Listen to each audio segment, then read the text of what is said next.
I would like to find out if there's been some kind of study done on what it was like in Germany and Japan the 20 or so years after World War II. And I know that there are, I won't say a majority, but maybe a majority. Maybe a majority of Americans don't agree with me here that the whatever it is that we're calling our culture, it's bankrupt. It is bankrupt, and I don't know what a cultural bankruptcy looks like. I don't know how, like, what does a culture do that has a debt it cannot repay? Not won't, not isn't, but can't. I don't know if that's actually the conversation that we're going to wind up having here if we keep getting together and talking. Can I jump on that really quick? Please. I think that, and I'm moving away from the capital part. I think that at whatever point America decided that we need a businessman in office, right? And I think right now America is realizing that we also always need a leader in office. Now, mind you, I'm not saying Trump isn't. Well, I'm not going to stray from that. What I am saying is that I don't think Trump had the leadership to take us through a pandemic, first of all, and to also to deal with the levels of craziness that's happening right now, right? So we have a pandemic, obviously, that has sped up the troubles in our economy. And then you have his political infighting, which, again, I'm not saying the Democrats or liberals are innocent, and I'm also not saying the Republicans are innocent. I always think there's men who are trying to grab for power. But I think that at the end of the day, America has realized that, holy crap, we need leadership. And now in this situation, we've realized other white people have said, oh, there's racial problems too. And Black people are like, yeah, duh. Like, you know what I mean? Like, we are like, we're like, you think, you know, like we're like, this is even during this time, I think this is a great time for white America to reflect that pandemics hit Black communities and other poor communities differently, right? They don't, when they're sitting at home, it's not like I'm sitting at home and I have a pool and I have whatever, you know, it's I'm sitting at home and things are even more frustrating, right? Like the bills are going unpaid. The kids are, you know, internet at home is not is not set up correctly. So I think there's like America at once is feeling what I think poor people and like maybe Black people feel at the same time, is that all of these problems at once and you have no clue where to start. You're like, do we start with the president? Do we start with race? Do we start with creating jobs? Do we start by talking about mask or no mask? Like everybody's like, which conversation do we have? And I think that this is the culmination of what it feels like to be poor, because the problems just escalate. They just, there is no separating. There is no go get a job and do this. There is no 1-2 punch for poverty or race. And so I think that, hold on, buddy, I got to finish. I think that, okay, but I have to finish what I'm saying, buddy. I think that we have to continue to keep that in mind. And last thing I'll put is that if you look at the ancient Roman and you look at Marcus Aurelius and how he dealt with the Antonine Plague, leadership could have got us through this, right? I'm not saying that a president could have had all the answers. I'm not saying that we could have had amazing policy, but what I am saying is that leadership could have got us through this. A unified voice who could have, you know, spoken to poor people, spoken to white America, spoken to, you know, middle class America. And because we're missing that, now we're just like, holy crap. Everybody's just like, what do we do? So I just wanted to, like, that's kind of a little bit of my perspective of this. So, well, I think Deavondre, sorry. No, go ahead. I'm asking, do you think Trump could have done a better job if this had been 2018 and it were not an election year, and he didn't deviate from science, didn't deviate from what the CDC or the WHO was telling him? Do you think he could have done better? Because I think I also, and I agree with everything that you've said, and I also think it's exasperated exponentially with it being an election year.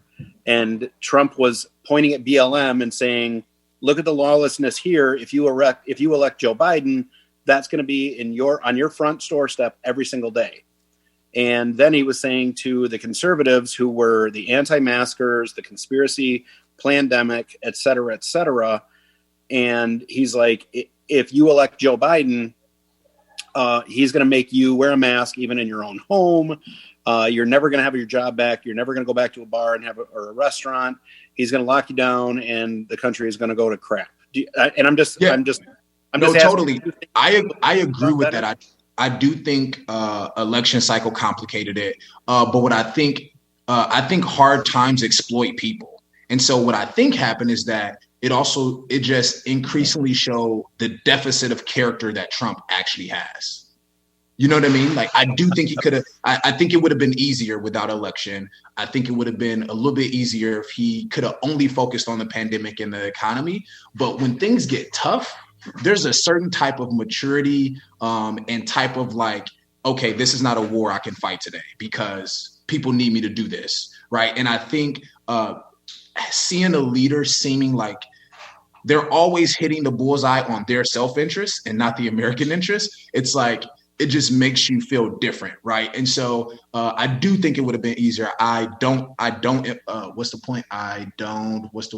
not envy his job right now, like by any means. I think it's extremely complicated and there's no one answer. But again, we needed leadership, and I think it just exposed Trump's character. Like, we needed somebody to say, don't worry about me, don't worry about this, and like really focus on the people and make everybody feel heard, make everybody feel, something like that. And Trump he never had that. And one side of the aisle already saw that. And the other side of the aisle said, we can get through this, right? We can deal with this. We can massage him, we can make that happen. And so I think that's what happened. So Tony, I agree. Yes. But I think it also exposed the actual deficit of that. See, to me, I think what I'm hearing is the difference between leadership and opportunism. And Trump is an opportunist. As a businessman, he sees an opportunity and he capitalizes. As a politician, he saw a wedge issue, which was people hate sitting at home, disenfranchised white people, and capitalized on it and gained power, but never really learned leadership. And a leader empowers other experts. A leader can multitask, because a leader can build other people up to take care of things, whereas an opportunist has to make things about, they see a glimmer and they exploit it. An exploitist, an opportunist. And he kept going back to that opportunism and didn't have the structure built around him, didn't have the skills of experience to actually lead through other things that were going to come at leaders, Well, I think both an opportunist and an altruist, whatever the opposite of that is. They would probably both be able to put together competent administrations to make our way through a pandemic with some kind of upside, or not necessarily an upside, but at least not the full, something other than the collapse of Western civilization. But I think what the opportunist lacks that a real leader would have brought to the table is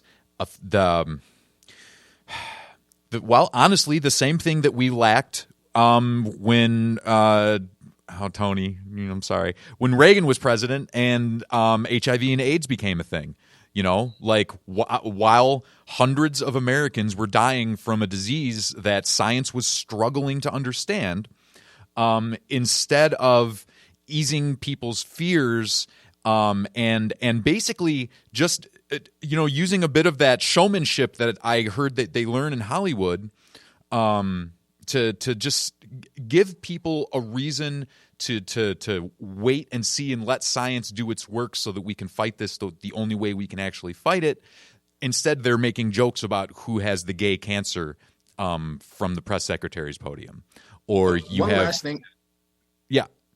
Sorry, Eric. No, go ahead. I just want to say, I think the other thing we're missing, because I think this doesn't necessarily capture Trump as much, because people can be opportunists and still be leaders, right? We've had the Nixons, we've had the Reagans, we've had the Bill, whoever. Every politician is an opportunist, at some level, right? Sure. But I think what Trump has had is a narcissism on a level that we haven't seen in those highest office, right? Usually the balance of powers, because you have to have cabinet picks, usually there's a safeguard towards it. But Trump's strategy on the way he's lived his business life did not translate well into politics, right? The way it seems like he's kind of had the answer. He's kind of had the answer the whole time.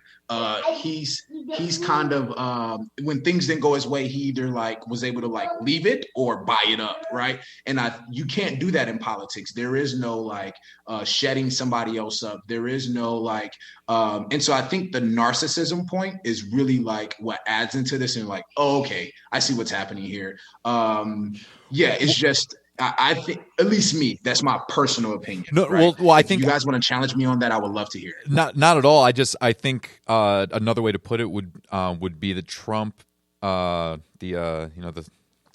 stable genius of unmatched wisdom himself, did not expect to have to have his bankruptcy proceedings from his failures in the court of public opinion, which is what happens when you're a politician. When you have a bad idea and things go bad, you get to have the court session for your bankruptcy proceeding in the papers, or it's social media now. But that's what I don't understand are the people who will say they do not embrace the victim mentality until it's them or theirs who are the victims, and then all of a sudden we have a different. The rules suddenly change. I don't know. If you claim reverse racism, you have embraced the victim mentality. I'm just going to put that out there.